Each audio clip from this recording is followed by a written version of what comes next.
Қайырлы күн әріптестер, жаңа оқу жылына сәттілік. Біз каналдың әдеттегі бағыты бойынша әртүрлі әдістерге талдау жасап, сабақта қолдану бағытын, қай кезде қолданамыз, қай кезеңде қолданамыз және қалай қолданамыз, сол туралы ақпараттар беріп өтетін боламын. Бүгінгі біздің талдайтын әдісіміз арғымаққа көнбек әдісі. Яғни әдістің өзінің аты айтып тұрғандай, бізде бұл жерде арғымақ, яғни ат және оған көмектесу бағытында жасалынатын көрнекіліктер болады. Бұл әдісті сіз буындап оқу кезінде жылдам жауап алғыңыз келген кезде қолданасыз.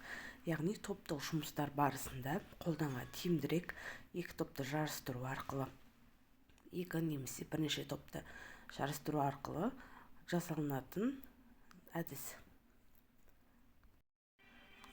Сабақтың кезеңінде сіз буындап оқу кезінде көбейтуді жылдам қайталап алғыңыз келген кезде және әдебиеттік оқу пәнінде бұл көрнекілікті пайдалансаңыз өте тамаша, ұтымды әдіске ие боласыз.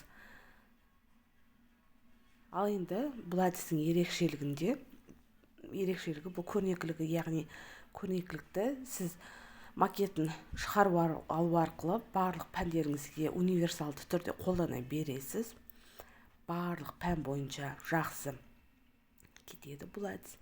Және де бұл әдісті сіз топ бойынша жұмыс барысында және жалпы сынып бойынша жеке тапсырмада және жұптық жұмыста да емін-еркін қолдана аласыз. Топтық жұмыс барысында жарыстыру кезінде қолданасыз, яғни балалардың шапшаң ойлауына әсер ету кезінде жақсы пайдаланасыз. Алдыларыңызда тұрған арғымақ. Бұл арғымақты сіз А4 немесе А3 форматында шығарып ала аласыз.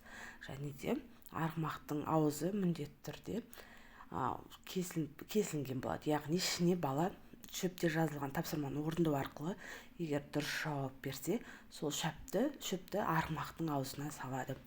Сіз бұл атты ламинаттап, әдемілеп шығарып алсаңыз, сізге ұзақ уақытқа қызмет етеді. Мен өзім көрнекіліктерді дамытушы ойындар деп инстаграмда белгіленген Сандуғаш Маратқызынан алдым. Телеграм каналында көптеген әдіс тәсілдерге бағытталған көптеген көрнекіліктері бар. Инстаграм парақшасын қазір осы әдістің астында белгілеп өтетін боламын. Кіріп қарасаңыздар, парақшасында көптеген әдіс тәсілдерге қол жеткізесіздер.